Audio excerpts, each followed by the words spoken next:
Next slide, Joey. Well, welcome to the HOA2 Board Candidate Forum. Next slide. I'm Mike Brenny. I'm chair of the election committee. I'm joined today by Cash Striplin, who's sitting right here in the middle. Cash is a long-term member of the committee, and Adele Allen over here is our project coordinator. So basically, Adele runs the election. We're kind of her cherubs here. She's a great asset to our staff. And just so you know, she is the longest serving term of any coworker here at HOA2. 30 years, and she has convinced me she started at age 8. So, okay, let's set the stage for the election before we get into the meat of what we're here for. Do a little bit of background. Next slide. Next slide. We're talking about the voting period. I didn't see it up there. Monday, October 27th through Monday, November 17th at 12 noon. So it's going to start this coming Monday. We're going to get a little bit about the nuts and bolts of this, some of the voting regulations. Next slide. The bylaws that no member shall be permitted to vote at any election who is 30 days or more in default in payment of any homeowner dues, assessments, or member charges, and due the corporation, and there is no provision for proxy voting. Next slide.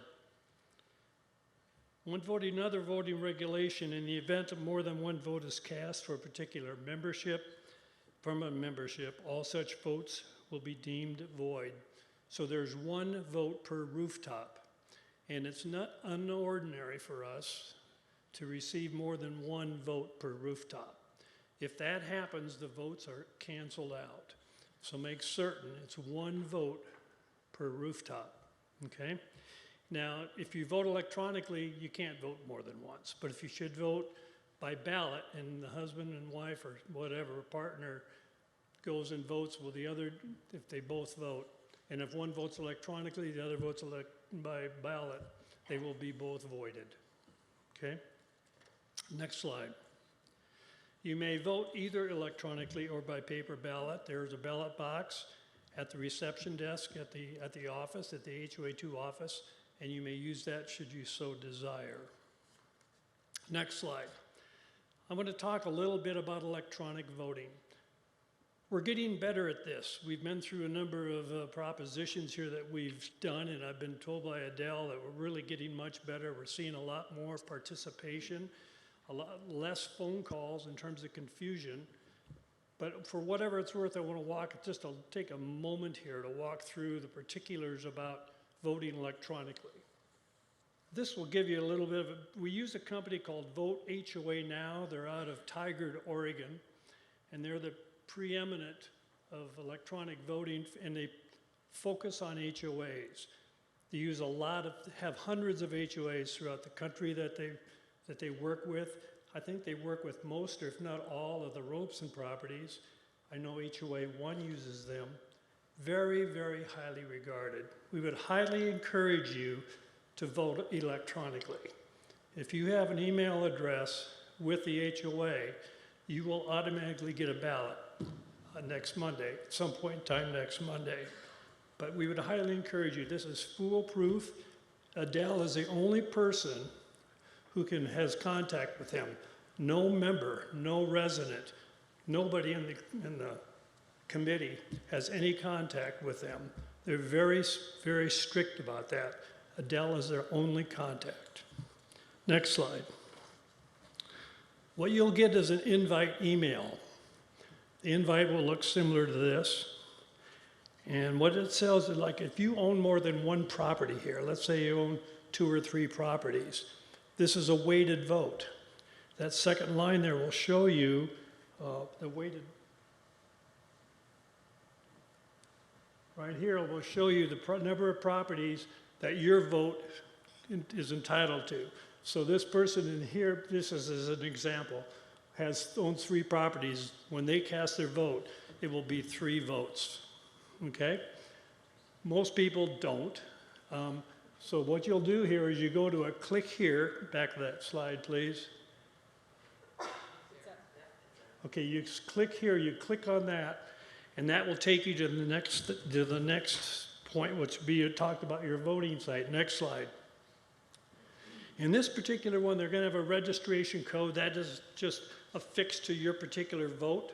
Okay, it changes with every election, but you'll have a registration code. And simply what you have to do with this is just click on next step. There's nothing for you to do but click on next step. Next slide. Here you'll put your first name, last name, your phone number is optional, and then your email address, and I'll ask you to verify it to make sure it's correct, okay?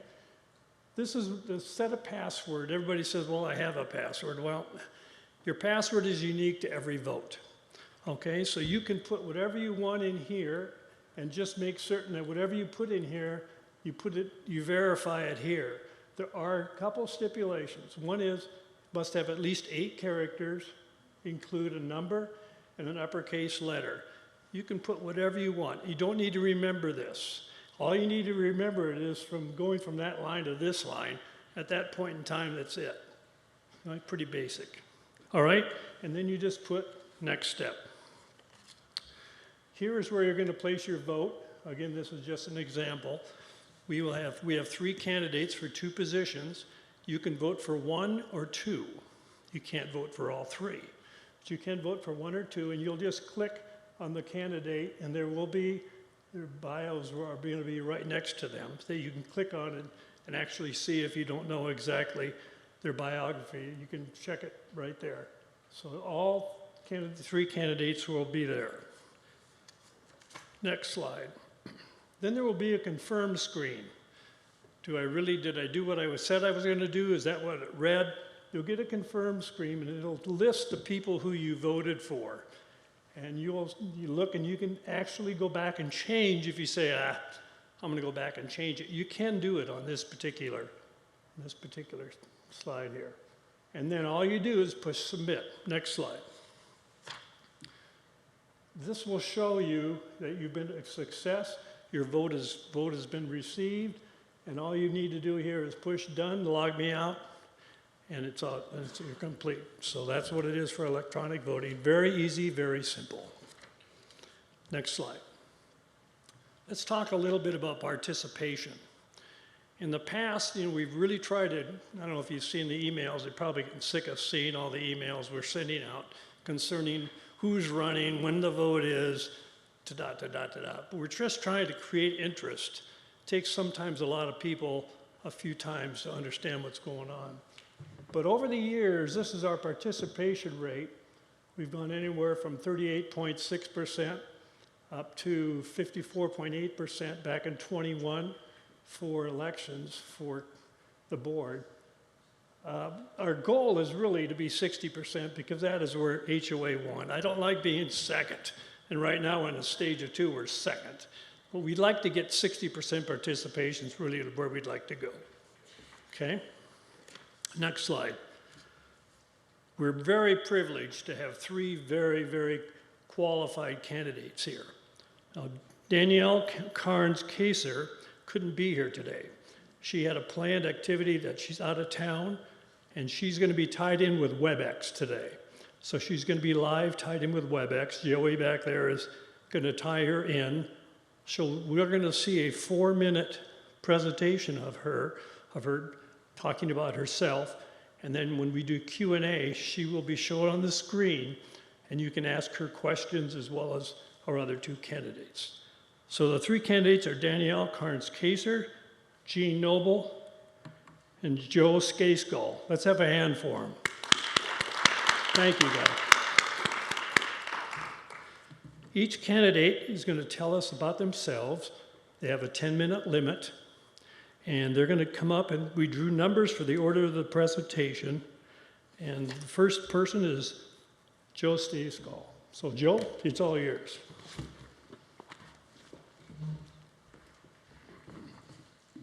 Thank you, Mike. Good afternoon. My name is Joe Skayskull, and I am running for one of the 2 open board of directors positions. Let me start by telling you about myself. My wife, Sarah, and I moved full-time to Saddlebrook in December of 2023. We are in Unit 24, Lot 52. My wife and I have been married for 45 years, and we have 3 adult children. Our oldest 2 twin girls are Holly and Ivy, and our youngest son is Alexander. My 2 daughters are married, and our son-in-laws are Thomas and Tim. My daughter Holly and Tim have 1 child who just turned 3, and his name is Lenny Moses. Our children are spread across the United States. They live in Arizona, Colorado, and Nebraska. My wife and I have spent most of our life in Nebraska, and we both grew up in a small town of 3,600 people. We did spend 12 years in Washington, D.C., right after we were married. My wife, 2 sisters, one of which lives in Oracle, and I have a brother and 2 sisters, one of which lives in Green Valley with their husband and son. Now let me spend a few minutes telling you about my professional experience. I graduated from the University of Nebraska in 1980 and promptly moved to Washington, D.C., where I spent 10 years working for the American Bankers Association, the largest banking trade association. In 1992, I was offered a position of CFO for the largest credit union in Nebraska. When I started, we had $140 million in total assets, and when I left, we were at $750 million in total assets. When I left the credit union, I went to work for 2 startup companies which provided products for a large retail home improvement stores outlets throughout the United States. After these ventures were sold, I retired for the first time. Shortly after that, I received a call to help out in a company where the young CEO had died, and the wife had taken over the company and felt the current CFO was not up to running the company. I spent several years at the company as CFO. It was a large multi-million-dollar distribution center. During my career, I've directed all aspects of finance, accounting, human resources functions. I am adept at developing, managing multi-million-dollar annual operating budgets, fostering, executing policy, and partnering with senior management and the board of directors to create and implement strategic vision, determine business direction and growth tactics, and execute new initiatives. In addition, I was a board member of the Nebraska Credit Union League, a trade association for all credit unions in the state of Nebraska. As I mentioned earlier, my wife Sarah and I moved full-time to Saddlebrook in December of 23. Sarah and I enjoy living in Saddlebrook and enjoy the many fun activities this community provides, such as aerobics, walking the great trails, enjoying a relaxing swim at our many pools, golf, and of course, utilizing the great restaurants this community has. I am currently a member of the HOA2 Finance Committee and currently serve as the chairman. In addition, I also serve on the Audit Subcommittee and the Golf Subcommittee. One of my duties on the Finance Committee is to provide minutes for our meetings, which, as many of you know, is posted on our website. Over the past 9 months on the Finance Committee, I have worked with the Finance Committee members, the Board of Directors, the Golf Committee, to put a plan which moved the planned preserve golf course renovation from 2029 to 2031, thus preventing the residents from receiving a special assessment fee of $300 over the next 4 years. Preventing special assessment fees is near and dear to my heart. Shortly after Sarah and I moved to Saddlebrook 2, we were asked to vote for a $4,200 special assessment, which I knew nothing about. Sarah and I chose not to vote in favor or against as we were new to the community. Lo and behold, you, the residents, spoke up and voted down the $4,200, which was the correct thing to do. Thanks to all of you who stood up in 2024. When the second special assessment came out, I became familiar with the need behind the special assessment through flyers and through my own investigation and talking to many of you. And in the end, I voted for the $1,500 special assessment. In 2025, the prevention of future special assessments was accomplished through great planning by the Board of Directors, the Golf Committee, and the Finance Committee. Were there some tough discussions? Yes, but in the end, each person agreed on a plan that would prevent future special assessments, and your 2026 operating budget does not include a special assessment. Also recently, the Finance Committee reviewed and made recommendations for approval to the board for the 2026 reserve plan, expenditures, the 2026 operating budget, as well as the 10-year plan. As many of you know, the 2026 operating budget and the 2026 reserve plan were both held in open forums, which as many of you attended. Both of these items are up for board approval in October. These forums are a great way for residents of HOA2 community to participate in the budget process by asking questions of management committee members before the budget is sent to the board. Not all of us get everything we ask for, but the open dialogue and transparency is great for the community as a whole and ensures all voices are heard in a non-confrontational setting. Why am I running for the board? First and foremost, I have enjoyed my time on the Finance Committee as I have learned a great deal about HOA finances, but I also believe strongly that I have contributed to the success of the Finance Committee along with the other 8 strong financially oriented individuals. I have tremendous respect for all 8 of my fellow members and have learned a great deal. With that said, I want to take my past experience to the board so that I can continue to strong financial growth for HOA2. My theme for my candidacy for the board of directors is vision, planning, and communication. In my 40 years in the business field, I found successful companies have great vision. Vision starts with a strategic plan in which the board, management, and all residents participate in a process that provides long-term vision for HOA2. We do have a current strategic plan, but I would like to see the plan updated as there is only one board member remaining who was part of the development of this plan. In addition, our management leadership has changed, and we need to include our COO's vision in our updated strategic plan. Planning is the next item. Planning or setting the roadmap for the upcoming year starts with a sound budget. I do firmly believe the process that went in place this year, which the current board of directors is a very good start. Management, the Finance Committee, and the board of directors have spent a great deal of time coming up with the budget for the 2026 that is financially sound, and all of you should take solace that you are part of a financially sound HOA. My goal would be to continue to tweak the budgeting process, make sure we stay on point, and make sure we are good stewards of your dues dollars. And finally, communication. Communication is essential to ensuring everyone is on the same page. Our communication in HOA2 is good. If you attend the board meeting or any of our committee meetings, the communication is open and allows for direct dialogue with the board of directors, community members, and our great staff. I challenge each of you to attend a board meeting or a committee meeting so that you can see this firsthand. Recently, I had a discussion with the residents regarding items to be discussed at our next Finance Committee meeting, as they wanted to know more about the item before the meeting so they could participate in the discussion. We had a great dialogue, and they were able to participate in our process. My promise to you is that unless it is confidential information, I will be open and truthful with my communications to each of you.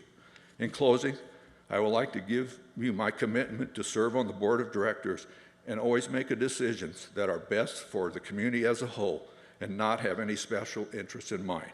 I am fully retired and can commit the time that is needed for the position. I believe my 40-plus years in the financial field would be a great asset to the board of directors and the Saddlebrook 2 community. I want to thank each of you for being here today, as it shows commitment to our HOA2 voting process. I look forward to speaking to each of you over the next few weeks. So if you see me at the gym, walking, golfing, or enjoying one of our great restaurants, come up to me and I will be glad to discuss anything that is on your mind. Thank you and have a great day.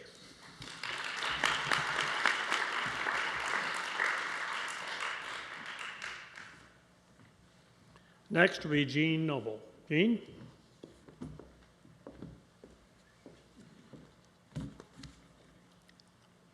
Good afternoon, HOA2 members. My name's Gene Noble, and let me begin by telling you about my family. My wife Tracy and I purchased our home in 2018. We moved here full-time in 2021 after spending 7 months here during the pandemic. We have 2 adult children. One lives in California, the other one Colorado. We both enjoy being active members of this community.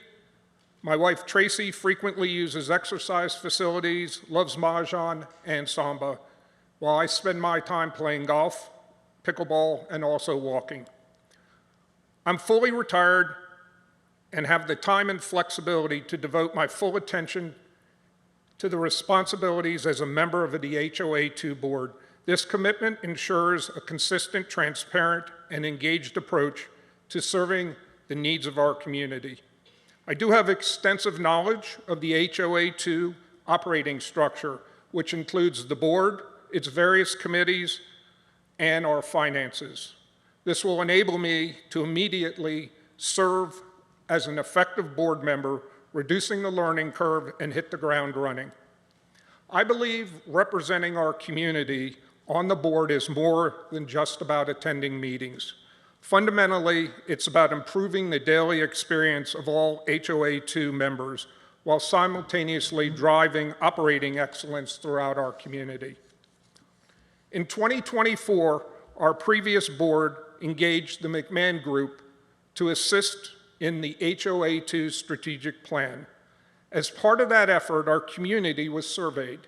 The results were unfavorable in terms of overall satisfaction at 66%, and their satisfaction of the value they're getting at 48%. This is well below the national average of 79% and 65%. This is our challenge. How do we make this place better for all of us and have it be a great value? I am currently a member of the HOA2 Financial Committee, and I serve as the Financial Committee liaison to the Golf Committee. Just a couple of our accomplishments. One of what Joe already talked about was we obtained board approval to move the 2029 Preserve Golf Course renovation to 2031, which did eliminate the need for the special assessment of $300 annually for 4 years.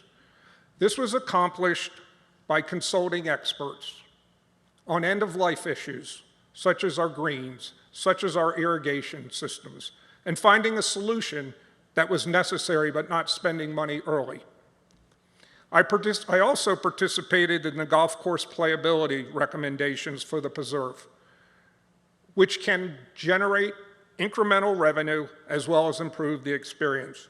And finally, we identified water-related issues that need to be addressed, both in terms of accurate reporting, regulatory reporting, and also potential cost savings. With JW Water's purchase of Robeson's utility companies, a fundamental water strategy for our golf courses and our community is critical.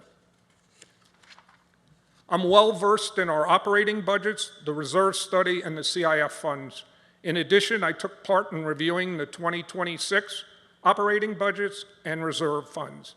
Our HOA2 finances are strong, and we now have a very experienced COO, Darren Shaw, who's done a great job since joining our community in January of 2025. So the critical question is, why am I the right person for the board?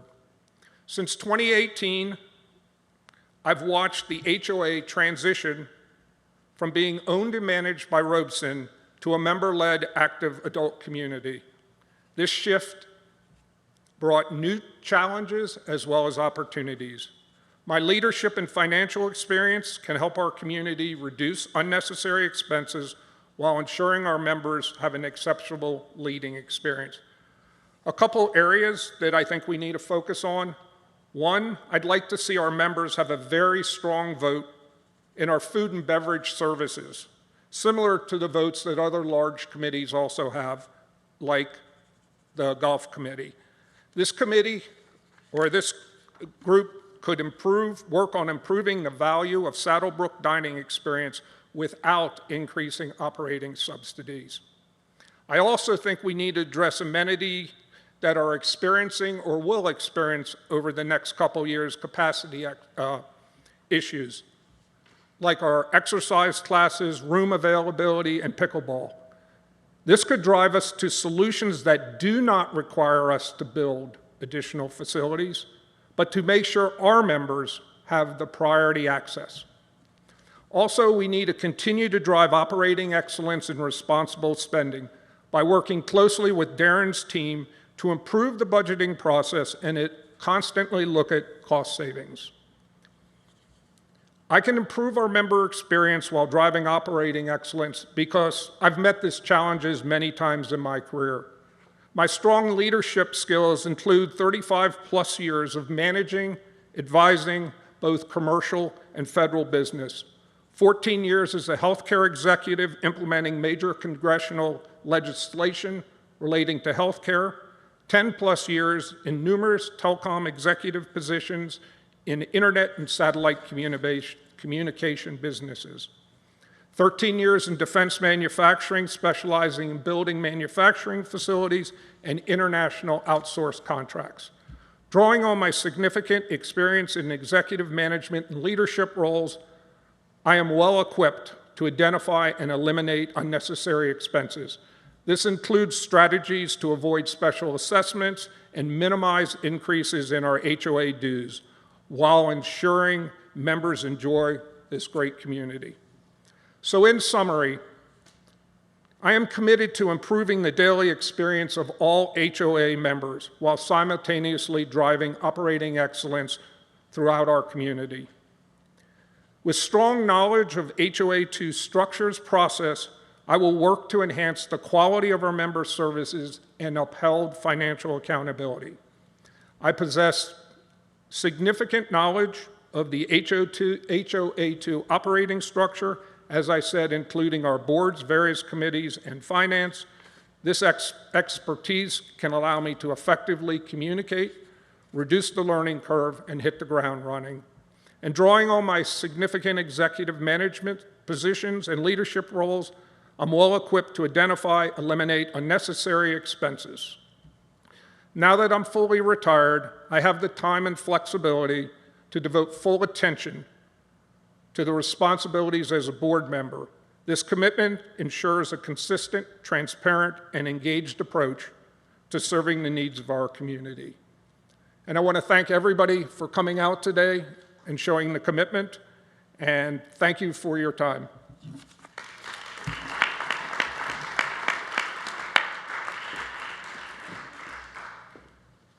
Okay, as I mentioned earlier, Danny Carnes-Kaser put together a video for us. So Joey, can you run that video?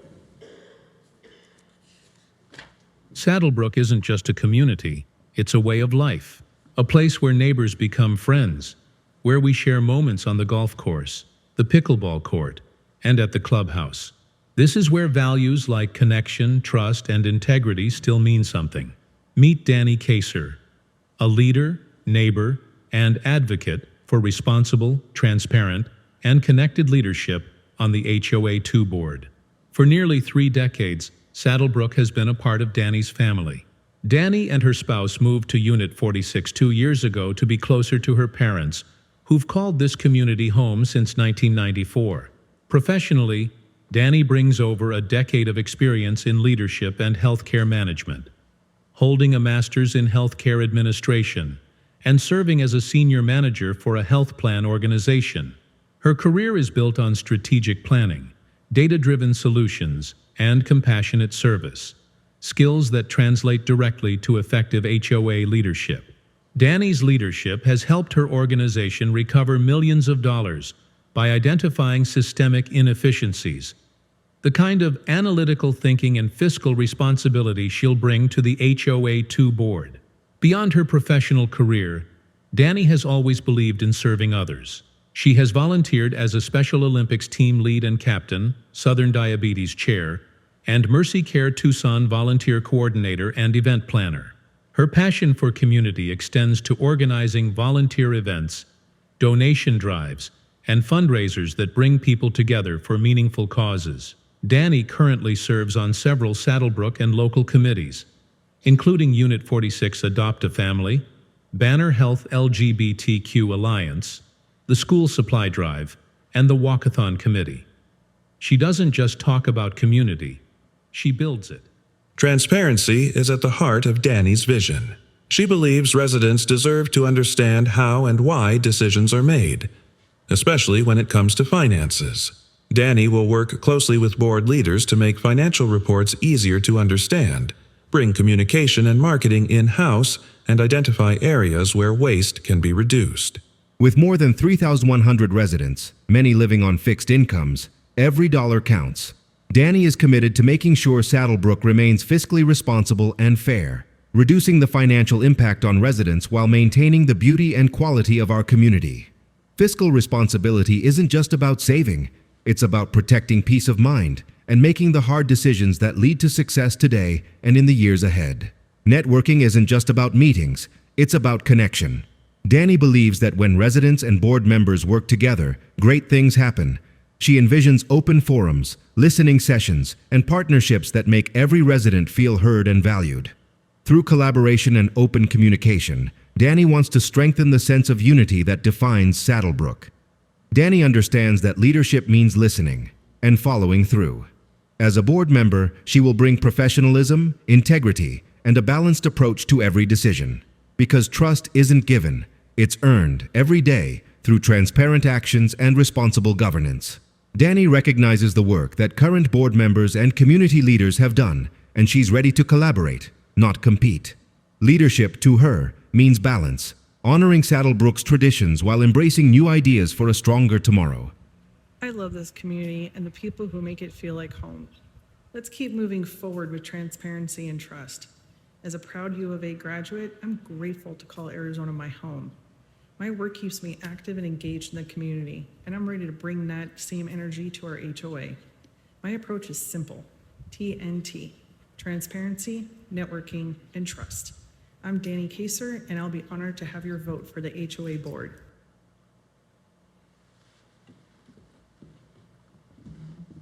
Great, thank you very much. Okay, now we're going to have the questions for the candidates, and we've been informed by Danny that she's in and out. I don't know if you have a connection there, Joey. You have to keep me informed about how that connection goes. So we're going to try and tie her into all this so she can answer the questions. But what we're going to do, we'll have you come up and you can give a question to any candidate or all three candidates. You have a time limit per question. We're really looking for a question, not a statement. One question at a time, please. So if you have multiple questions, we ask you to repeat. Questions are emailed from the residents. I received a total of 10 residents sent 17 questions, and then a group of residents sent in 11 questions. So I have a total of 28 email questions. And depending upon what your questions, I'll see if they block those out. So I will tie in whenever I can and fill up some space here with questions that have been emailed into the election committee. So please come forward. Mics are at both ends. If you can't physically get up here, we'll bring the mic to you. So please, if you have a question, just come on up to the microphone. We'll take them in the order.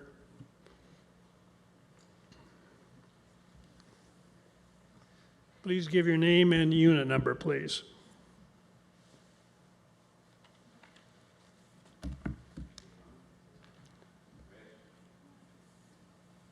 Testing. Test. There we go. There we are. Maureen Spence, Unit 28, Lot 50. Have a question for all three members. What do you think is your greatest strength you will bring to this board? Joe? What I bring to this board is my 40 years in the business field. You know, as I mentioned in my speech, there is things that we have learned and over the past 40 years, and one of them is understanding how a business works, and I have been through that. And so my past experience as a CFO, I think, is probably one of my best strengths in understanding how business works. So that would be my answer. Gene? So like Joe, I have significant business experience both at the federal and also the commercial business level, whether it be building companies, whether it be restructuring companies, or whether it be putting them on the right financial footing. And I think that experience, along with my knowledge of this community that I've gained, is probably my biggest strength. Danny, welcome. Hi, thank you. Glad you're here. Okay, Thank you. Go I ahead hope I and can take that stay on. question, please. Yes, so my answer to that is I have over 35 years of experience in the commercial side as well as in the healthcare side and also the government side. So I, am one of those folks that is very driven, and when I focus on something, I do not give up until I get the answer. And if the answer that I feel is not justified, I continue to look into it until I feel it's satisfactory to everyone that it would impact. Okay, other questions from the floor? Got one person right up here. So, Jan Howard, Unit 36. So this lady just asked about your strengths. I'd like to know what your greatest weakness is and what you're doing to work through that or remedy that. Okay, well, let's start with you, Gene. Should I ask my wife to stand up? It would be patience. And now that I'm retired, I'm working on it full time. Wholeheartedly, that is my truth. I was a very impatient person, but when you get a 3-year-old grandchild, you start to have a little patience. And I'm going to tell you, living out here, my wife and I are thankful and grateful for everything that we have in Saddlebrook. It surely does ease the patience part of it. There's no hurry to go anywhere. It is a nice feeling. Danny. And mine actually is my phone. I'm constantly on my phone researching, looking into things. I know it does drive my spouse crazy, but with my current work and also with the HOA and the committees that I'm involved in, I always want to be ahead of the game and to know what's going on. So I know that it could be a weakness, but it's also a strength because I learned from doing all the research that I do. Okay, thank you. Next question.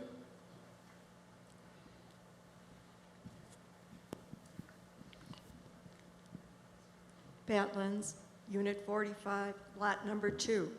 My question or comment to all candidates is, do you regularly participate in board meetings, even though you're not on the calendar, and committee meetings, and town halls? Okay, Danny, why don't you start with that? Could you hear it? Yes, of course.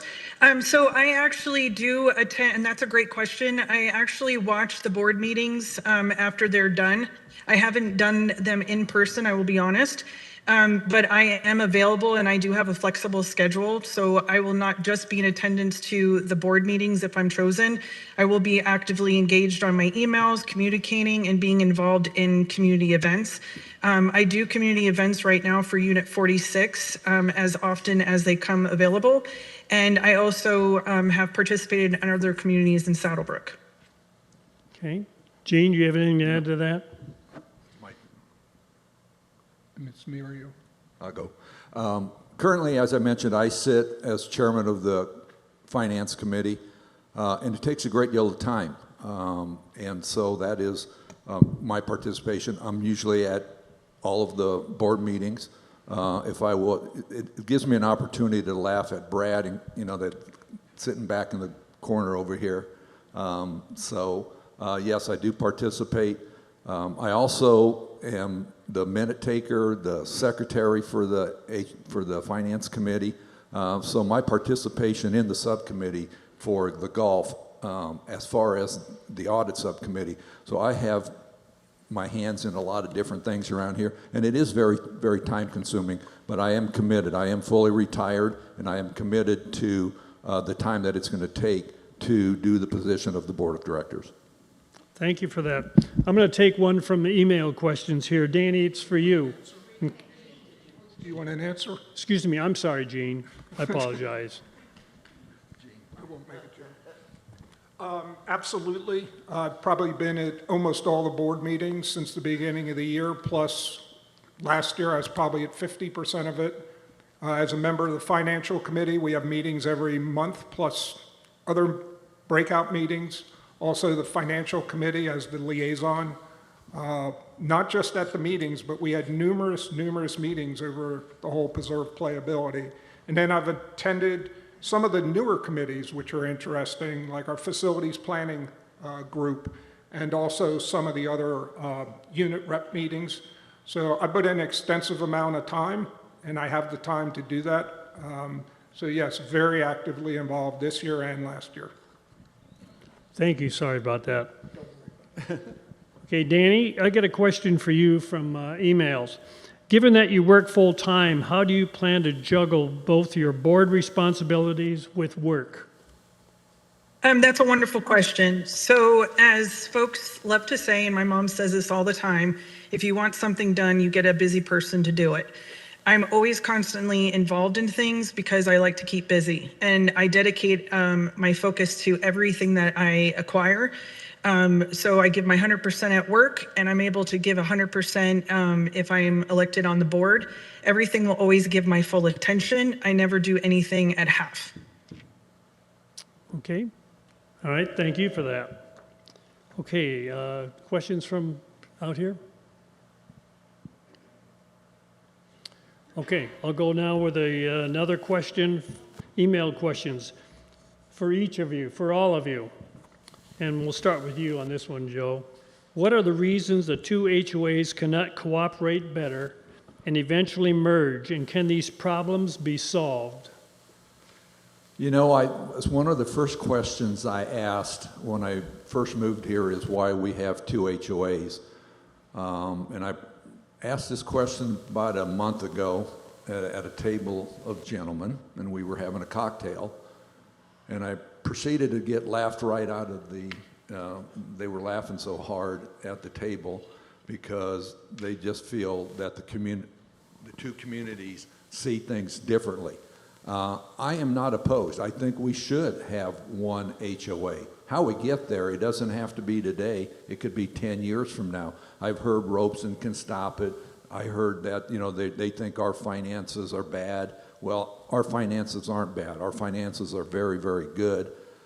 So I would like to see that challenge come forward. And I think in the near future, one of the biggest challenges we have coming up for us in the next couple of years is the RUA, the Reciprocal Use Agreement. And if we can't find a common dialogue there, at least that'll be a place to start to get us to a point. For all of us, as me, as a resident, all the repetitive things that each of these two HOAs do is the saving part of what we should be looking at. And my point is, and probably not in my term that I'm going to be on here, but I see this as somewhere in the next 5 to 10 years, there should be a serious challenge to both HOAs to make it a point, to find a common ground to see if we can get to that point. Okay, Danny, let's hear from you on this. Oh, let's hear from you on this, Danny. Oh, so, of course. So I know that some folks have talked about actually splitting both HOAs actually into three and having Preserve by itself.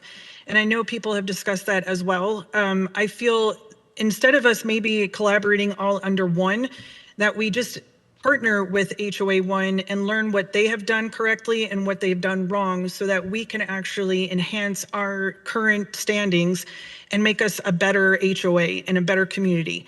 I understand that our financiers are at a good standpoint now, but there are still concerns with several residents that I have spoken to who still feel that we're not at the place that we should be in our current finances. Gene? So having a united Saddlebrook would be great, but it also would be a significant challenge to get there. And I think we have to realize that as residents. I'm not saying we shouldn't attempt to do that, but we have to position ourselves, if we can't do it, what's best for us when the renewal comes through. These are very difficult discussions. They involve personalities, they involve structure, they involve legal. We should try to see if we can get there. I know the last time the RUA came up, there was discussions, but they could never get there.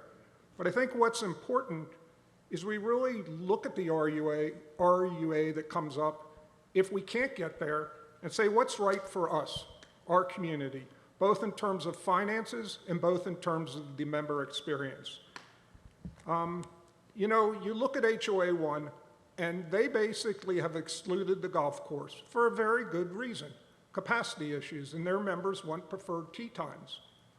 Well, as we look at our capacity issues, maybe we should look at our facilities that have capacity issues and say, what should we do so our members have priority access? So I think it would be great if we could merge it, but it's a major undertaking. And I've been through 2 or 3 acquisitions. And even if you agree to it, getting it done only happens 40% of the time with a positive outcome. Okay, thank you for that. Question? Yes. Question. Name and unit. Microphone. Oh, I'm sorry. I'm Tony Thompson.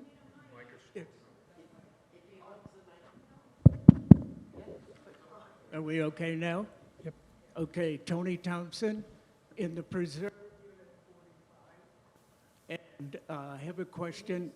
Is it through or not? Like I'm this. sorry? Sir, hold it like this.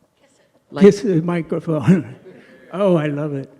I have a question for all 3 of you. As a former general manager of a television station, I was running an entertainment business, and that's what we're doing here, running an entertainment business. I remember being very nervous when I started out, and my corporate manager or broadcast manager told me, don't worry, all you have to do is protect the assets. It's a business. We made it a successful business, and I'm hoping that we have, I know I'm really happy with what I've seen from the board so far, but I thank you. I think it's really about maintaining the financial integrity of the HOA and its assets. And I'd like to know what HOA2 experience and qualifications the 3 of you have had in protecting the assets. What is a second question that goes with it is, what is your understanding on the conditions of, and this is drilling down, but to say our operating funds, our reserve funds, and our CIF funds? The last 3 were operating funds, reserve funds, and CIF funds, I'm sorry. Okay, Gene, can we start with you on that? Wow, that was a lot of questions. Okay, I think we start with the real basics. Our finances are in great shape. I shouldn't say great shape, very strong shape. I specifically participated in all the 26 budgeting process. I've seen the 10-year financial plan. And more importantly, I watched Darren bring the reserve study in-house and go through it in detail. And that's where it starts to protect our assets. And his team's done a great job to start, but it's a living document and we need to continue to do that. The other thing is we need to continue to look at our detailed information to make sure we're forecasting properly. And I think doing that will make sure we protect our assets for the next 10 to 50 years. Joe? I think one of the keys on that, and Gene mentioned that, was bringing the reserve study in-house. That is one of the living document that we are going to need to look at on a constant basis. One of the things as the chairman of the finance committee, we started at this last finance committee, is reviewing that document on a monthly basis. When it was done before, it was called a reserve study, and they did it every 2 or 3 years. Now this is brought internally, and we can look at all of the assets, everything that is needed in one spreadsheet. And we have an expert on the finance committee. His name is Duff Fletcher, and he eats, breathes, and lives that document. And so what I've asked of him is to teach us more about that document. And so I think as we get better with it, the community, you as the community, are going to see this document in the near future as after it gets approved at the board meeting next week. So you'll have an opportunity to see that. You'll see how our assets are lined up out there. And I also want to point out what Gina said. We have a very strong financial. The current board members have laid in front of management a bogey of what they wanted to be. The net operating income for this year is going to be in excess of $750,000 in the budget.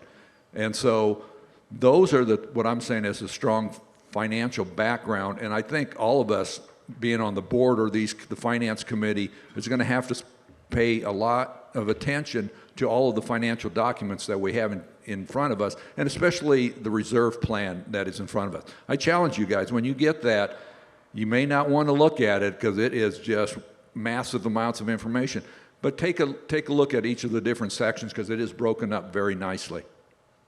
Okay, Danny? Just like the other two candidates, I agree. We definitely need to pay more attention to the reserve surveys and definitely keep it in-house and continue to review it, not just every 2 years, 3 years. This is an ongoing matter that we need to look into, as well as being very open with the public of our budget and where we're putting things and allocating things. I think sometimes from the communication I have with residents, they're not always really aware of where things are being distributed, and they get very concerned. So I feel like if we can be a lot more transparent with our budget, maybe help folks to break it down a little bit that might not be very familiar at looking at budgets, I think folks will be a little bit more understanding when people come back and say that our budget is in a good standpoint, because from other folks' viewpoint, it's not. And we want to make sure that everyone understands where we're at currently and why. Okay, thank you. I'm going to take one of the email questions here for all three candidates. In the past, we struggled with provisions to advocate for one sport versus the entire community. How will you ensure that as a director, you will fairly represent the overall community interest? Joe? As I stated in my statement, I have no special interest at heart. I believe in this community as a whole, and so I think to all of us, each of the different amenities that this HOA has isn't dear. There's something that's dear in your heart and to my heart and everybody else's heart. And those are the things that we need to continue. This is what makes this a vibrant community. It is not just golf. It's just not pickleball. It is not just tennis or the swimming. It's all of those things, and we need to protect those assets, ensure that each of us enjoy what we enjoy about our HOA too. And I give you my word that I will not have special interest at heart. Everything to me is equal. Danny? I completely agree with that. I am not just one particular over another. I play pickleball, I play tennis, I'm into the arts and into the entertainment, but the whole entire community of arts, entertainment, fitness, sports, it all builds of what our community is. So we can't just focus on one, focus on another. We also have residents that are still working. We have residents that are retired. So we need to make sure that we're encompassing all those folks that we have in this community that makes us whole. And I will definitely make sure that I'm paying attention to every single person that's involved in our community, what interests them. I also would like to add, additional time frames, because right now we do structure a lot of our committees and events during times where people are working. And so a lot of our working folks are missing a lot of those opportunities. So I definitely want to work with other board members to make sure that that's available to everyone. Jane? So having a strong, well-diversified group of amenities is imperative not just to our financial strength, but also to all of our members and their experience. Whether it's having rooms available, whether it's having golf courses, pickleball, cyclists, it's all important to various subsets of our community. And by better understanding those subsets, we can do a better job of really making sure those amenities are available to them. And like Joe and like Danny, I have no special interest. What I want to see is a strong, healthy, fun community to live in, because that's the reason I came here. Okay, thank you so much. Other questions from the audience? Mike. Okay. Mike, Next Mike. question. Mike. Oh, Sorry. excuse me. Actually, I have a question. Dale Tate, Unit 35, so I'm putting on my resident hat. What would, for all three of you, what would you consider to be the 3 top qualifications or prerequisites to be a successful board member in Saddlebrook? Gene, I'm going to start out there. I think the first and most important is having a working knowledge of how we operate as a community, financially, operationally, budgeting, planning, implementation. All of those is a top priority. If you don't have that and you haven't participated, it's a learning curve. When I started learning about this community, it took me 4 months before I could get the lexicons down and really understood what funds could be used for what. So that's one. Secondly, you have to be able to dedicate significant amount of time. I've watched some of our current board members having to put in 20, 30, 40-hour weeks on certain issues when they're tough, and you need to have that availability. And the final thing is you need to be open to all of the various committees, clubs, so you can really hear what they want and see how we can deliver it. Danny? I do agree that you do have to be available, and the commitment to the board is not just 10 hours here, 10 hours there. It's definitely a full commitment, which I definitely, like the other candidates, are dedicated to do. I think trust is a huge important thing. With during the survey, one of the candidates had spoken out that there is a trust break that we need to communicate and bridge together.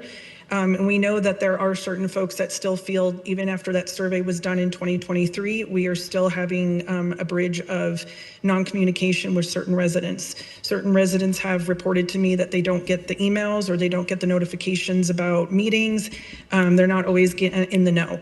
And then also networking. We have tons of amazing people in our community that have tons of expertise in certain areas that we can definitely use and utilize those resources that we have. And then also transparency. We want to be transparent with what we're doing. We want to be open to our community and being honest of where the money is being spent. Okay, thank you. Anybody else in the audience here? Yeah, oh, excuse me, Joe. You're right, sorry. Sorry, Joe. Well, the way I look at it, first and foremost, listening. The one thing I have, as being on the chair, as being a chairman of the Finance Committee, you go from a role of participation to direction and listening. And so I've learned to listen to what and let the other committee members do. But I also have been going around to a lot of the other committee meetings and listening to what's going on within the other committee. So first and foremost, you got to listen to what's going on and understand in the community. As far as and listening to your neighbors and the people that you meet at the restaurants and the people you meet at the swimming pool. I met a lady the other day, and we talk all the time at the swimming pool. And so she said, I saw your picture on the website, and blah, blah, blah, right in there. And so she proceeded to talk for 10 minutes, and guess what? I listened to her. The other one is financial knowledge. I think you need to understand, lo and behold, what's going on within in an HOA, and understanding the finances and all the different intricacies that we talked about through the course of this afternoon. That is number 2, and time. When I started on the Finance Committee, I thought I would just pop in and out and say hello and how you doing, and it's turned into a lot of time. If you drive by my house, I get up at 3 o'clock in the morning, and the only reason I do that is because my sports talk show starts at 3 o'clock. But that's when I do most of my work for the Finance Committee as well. And so you've got to have the time to put into this. And I've talked to a number of the board members, and this is not a 10-hour-a-week thing. This is going to be a very large time commitment, and I promise to give that time to the board of directors. Thank you, Joe. Appreciate that. Okay, any questions out here from the audience? Okay, I have a question here for all 3 candidates. How exactly are you going to support and keep our 2 golf courses looking great at all times over the next several years? Danny, can you lead us off on that? Of course. So just like golf, we also have pickleball, tennis courts, and other amenities that we also need to focus on as well. We definitely need to be working with the golf committees and also with the other board members to figure out what is important now to maintain our golf courses and other amenities, and what we can actually hold off in the next 5 to 10 year goals. So that way we are not making rash decisions of things that don't need to be addressed right now. And I think that, we need to really definitely look at all of our finances, see where we're at. And like I mentioned, just really taking a look to see what really does need to improve right now and what we can actually hold off so it's not a huge financial impact to our community. Thank you. Joe? Well, I think the first place we're going to start, if you look in making sure everything's maintained, and go back to what we have made the decision is to move the preserve plan back from 29 to 31. That was made with the help of the golf committee, the board of directors, finance committee, and that handled the internal part of that. The consultants that came in told us that the preserve plan can be moved to 2031 because those irrigation systems could be moved back that long. It could stay. You did not have to do it in the current time. So paying attention to the reserve plan, and then you go back and look at just what took place on the Mountain View. That golf course looks great right now, and what you still though have to maintain is keep on top of that to make sure that everything is maintained properly. Gene? So our golf courses are in phenomenal shape right now. They are as good as some private courses as well as public courses. But our challenge is to continue to get residents who buy here that want to play golf, because we need to increase our top line revenue. And the more we do that and the more we manage our costs, we have the right staff in place and we have the right company, Troon, managing it today.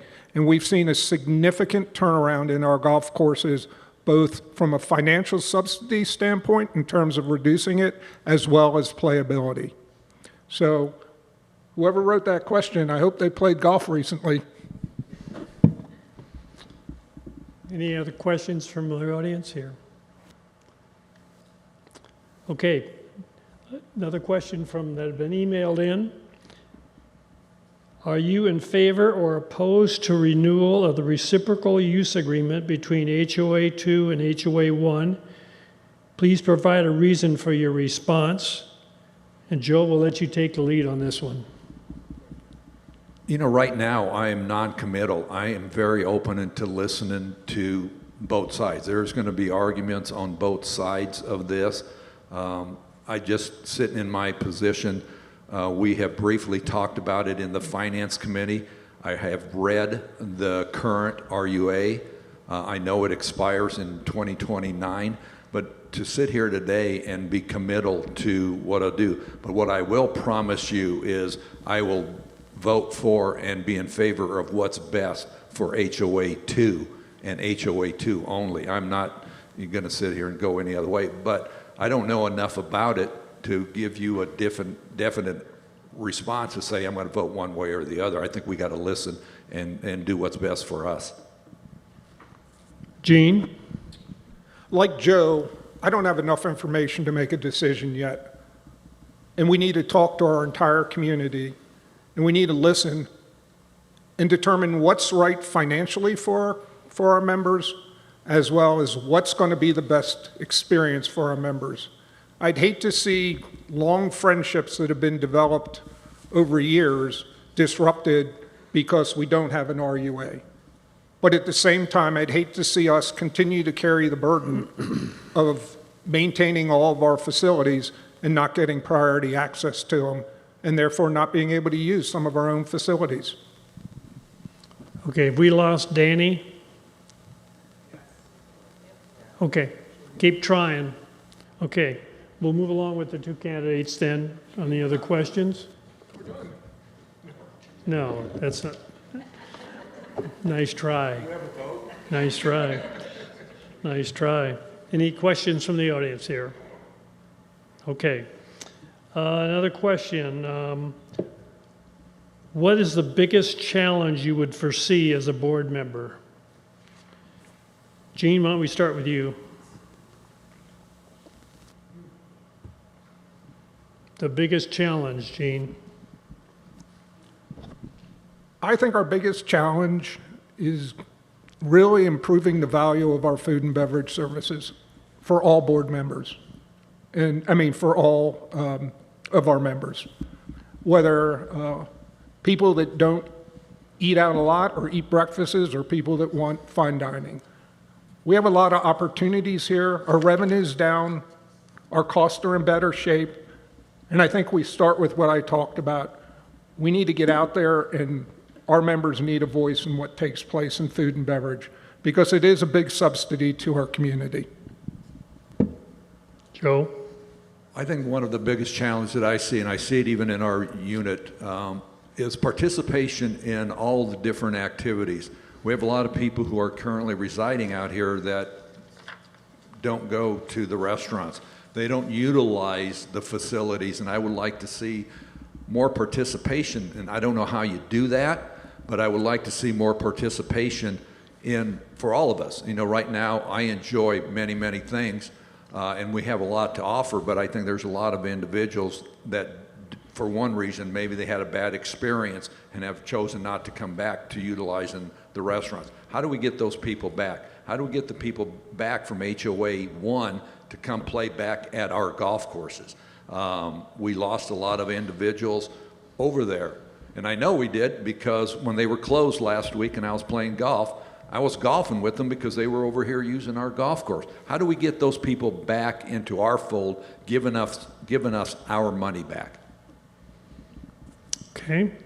Any questions from here? I've got one I just got to ask. I love this question. What are your plans? What are your plans for the goats? And how much will that save the residents? Joe, you got to lead this baby. That was the goat told me to say that. Okay. Everybody enjoys the goats. If you don't enjoy the goats, I don't know. I've taken my grandson down to see the goats. I mean, it's kind of one of the greatest things out there. And all I know is they eat everything that's in sight. From my understanding, they do save us money, because if you watch the workers, the goats go out and clean everything out, and then the workers don't have to trudge through the grass and the snakes and all that other thing. So I'm all in favor of the goats. Gene, good luck. I think it's neat. I really do. And, you know, it's been successful. Supposedly it's saving us money, and it's true entertainment. Good question. I'd love that one. Okay, here's another one that what I'd like to address is, what, if any, plans to market the bar and grill or keep it open for major sporting events? What is the plans to market the bar and grill, the Mountain View Bar and Grill, and keep open for major sporting events? Gene, take the lead on this one. I think it's something we have to do. We don't even have some of the channels needed at our bars to attract people to come and drink. And alcohol has like a 70% gross profit margin. I don't know why we're not doing it, and we're going to need to do it. And I think through the voices of the members, if that's a top item, we're going to get it in front of Darren and Alan, and we're going to push for what the members want. Ditto. Okay.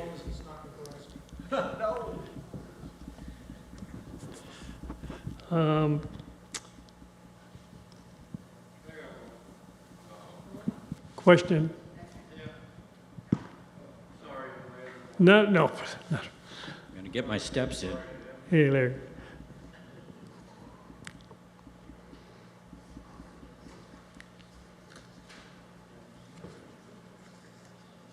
Andrew Hines, Unit 15, Lot 20. I'm curious to attract new people over the years, I should say. Is there a committee that looks at what do people want to move into a place like this? So I, for one, and friends of ours, I'd love to see an improvement to a resort-style pool where you can swim up, you can sit on a stool, have a drink, get a sandwich, something like that. It doesn't seem like we're keeping pace with the attractions that the people coming out of California or other places might want to live in a community for the next 10, 15, 20 years. Also, another little request, stop signs. People blow through stop signs here like they're windmills.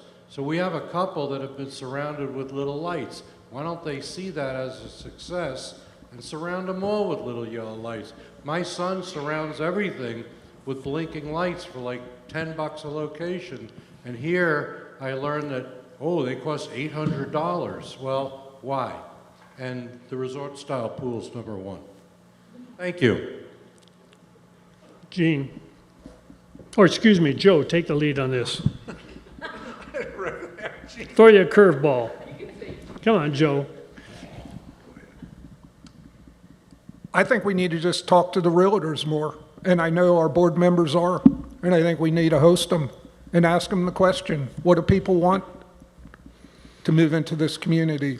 We are marketing, and you know, Darren and his group did a marketing campaign to try to attract people, and we need to get out there and find out what people really want. Dale left, probably ran out. Oh, there's Dale. Ask him why we don't have more lights around the stop signs. We have probably over 100 intersections within just HOA 2, and they do cost more than, you know, a few dollars. They're solar powered, but we are considering other locations. Trying to get individuals in here, and I know how we chose to come to this HOA. When we decided to retire, I went around and I had played golf. We used to come out here for a week during the wintertime, and I actually golfed at the preserve, and so that's one of the reasons that we ended up out here. And I think the best way to do it is if you can somehow get everybody to come over that hill in Saddlebrook, and that first view that they see coming into Saddlebrook, when I take people for the first time, I don't say a darn thing. I don't think board members can swear, can they? But I always look at their face when they come over that mountain, over that hill, to see what that view that we have. I think we have a great community. How we get them in here, it's going to, and I agree, we had talked to the realtors because we were getting bad info about the realtors. There's just got to be a number of ways that we have to look at attracting people who want to come in and use our amenities and spend some money. I might just add to that. I remember when I've been here 21 years, and there used to be a sign just before you came over the crest of that hill that said beautiful views of Saddlebrook just ahead. I remember that sign. And you come around that bend and whoa, whether it's daytime or nighttime, it takes your breath away. I mean, yeah, so that sign, I wish we could get that sign back someday. That's a great marketing tool. Okay, another question. I like this one too. Could you please share the 2 most significant celebrations for our community? I love that question because it really talks about a positive aspect. You know, what is it that appeals to you the most? Joe?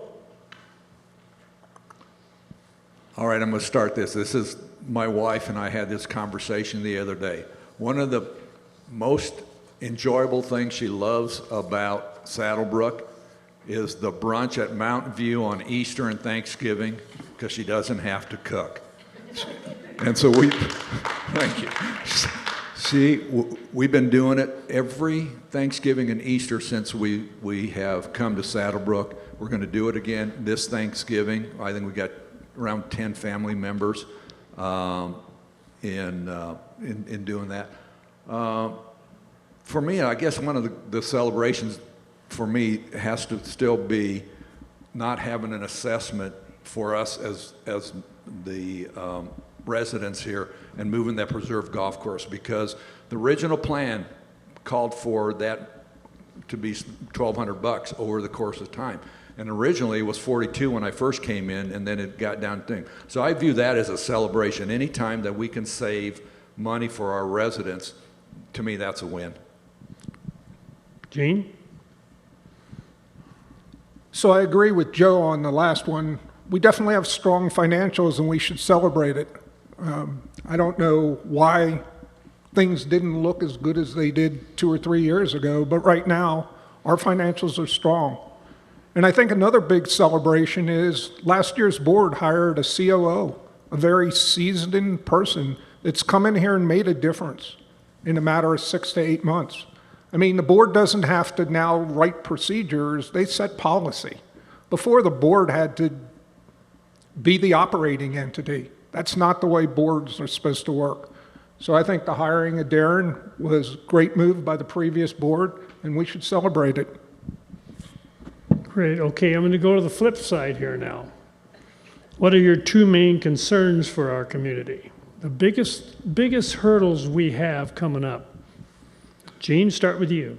I mentioned it in my speech. We have to do something about food and beverage, and people need a voice. And the second thing is we have to address current capacity issues and future capacity issues that are impacting our members' experience. Joe?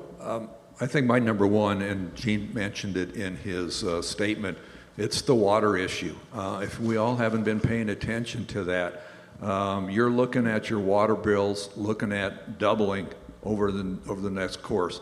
And I know in the Finance Committee, we did make a recommendation to the Board of Directors to do an outside consultant, an expert in this field, so that, or lobbyists, if you want to call them that, because this is a very complicated issue, and let them talk apples to apples with JW Water. So that is a number one, and I think each and every one of us need to keep this in the forefront and be very active in what's going to take place over the next few months in doing that. And of course, to me, it's the RUA. That is, you know, this comes up every once in, I don't know what the length of the contract is, but that's going to be a big deal. And I think the voice of all of us as residents, not as board members, but as residents, is going to be very crucial in which way the direction goes on this. The board will have to make the final decision, and that's what the board is, make that decision, but it'll have to take input from all of us. Those are my 2. Good ones. Thank you so much. Okay, Joe, we're going to have you take the lead in this next one. How long are we going, Mike? We're going for maybe another 10, 15 minutes, okay? I got to get through some of these questions. These are, you may. Are either of you members of Residents for Responsible Spending? If so, how are you going to represent residents rather than the doctrine of that organization?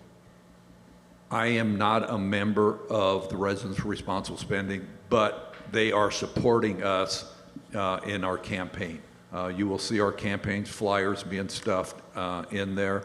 They have been helpful, but I am not a member, and I am an independent thinker. I like some of the things that they did. And to be honest with you, if you remember what I said in my speech, when we first moved here, I got hit with the 4200 and I was asked to vote on it. Didn't know anything about it, but when the second one came out, the reason I knew what was going on is because they came and stuffed something in my mailbox. So I was able to make a responsible decision. And so, you know, that it's good information, and I utilize that. And so I appreciate their support in my run for the candidacy. Gene? So like Joe, I'm not a member of the group. However, I do have their endorsement along with Joe. They're a voice, no different than other groups, and we need to listen to them like other groups, but they're only one voice.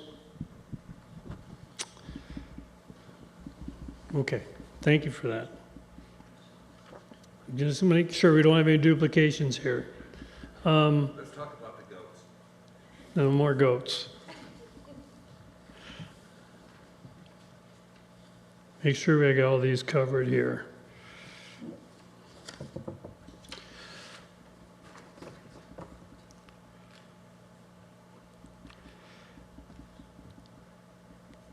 How many weeks a year do you travel, And you can consider that possibly a constrained use of your time in serving on the board.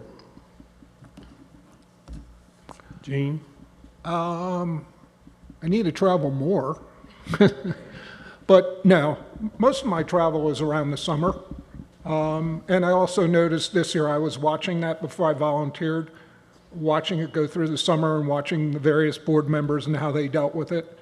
So I wish I knew how many weeks, but probably 3-4 weeks, I'm guessing. But you just got to pick the right times. I've already seen the board publish a schedule for next year, so they've given us plenty of time in advance to try to make ourselves available. There's also remote communications. I've seen board members dial into board meetings via Zoom. So I don't think it will get in my way. I don't view that as an issue. You know, right now, I think being on the finance committee, I did make a couple trips home to catch a Nebraska football game. I made sure it was, weekend. Don't laugh. We won 59-0, by the way. But it's planning, and I think Gina's right. We have the schedule in front of us for all of the committee that we're going to be on. We have the board dial meeting schedule, so it should be very easy. I don't take 3 weeks vacation. Mostly it's 10 days, and you can easily schedule 10 days around a board meeting. Okay, we have one more question. How do you plan to foster community engagement and address concerns from residents? And in what ways would you improve communication between the board and homeowners to ensure transparency and trust? They're tied together. So. Good, it's the last question. I think one thing is to simplify our financials that we have and make it easier for everybody. You know, Joe and I sit here and talk about NOI. You know, most people won't know what it is, but the more we can simplify our financials, the more easily they can see what we're doing. That's one. And I think it's really getting more voices of the members, more listening, whether it be clubs, whether it be committees. We just need to listen more. And I think that will make this community much stronger. You know, I think in fostering the communication and the transparency, and that's what I would like, and I enjoy. It's the first time, and I sat in as a CFO in many board meetings, but I never had, and working in a credit union, they were members, but we never had members at our board meeting. I haven't been to a finance committee where there hasn't been at least 5 or 6 people sitting there, and they're actively participating in the process. So I think our communication is transparent. What I would challenge us is have more of them. Make 20 people come in there and understand what is going on. So I think we have the means to do it. The question is how much time do each of us want to put into coming to a meeting? And there's multiple meetings around here that you can do that. I think our communication is great. I think it is straightforward and to the point, and I think the board has done a great job this year when they're sitting up here talking to us as residents out there, communicating what's going on if you're here or catch it on the TV. Thank you. Okay, well, thank you. The next slide, please. Thank you. I'd like to close this up to the HOA to support staff. It's more than just a Dell. I mean, the Captain Dale over here, he's very helpful whenever we need him. The receptionists, the marketing department, they have been tremendous support for our committee, and I can't thank them enough. I thank you for your attendance. This is a commitment on your behalf, and thank you so much for coming out and listening and learning, and hopefully you've been able to come to some conclusions. And I'd really like to thank our fantastic list of candidates who are willing to give up their time for the next 3 years. That's a real challenge. So that ends the forum. Thank you very much. Have a good rest of your day.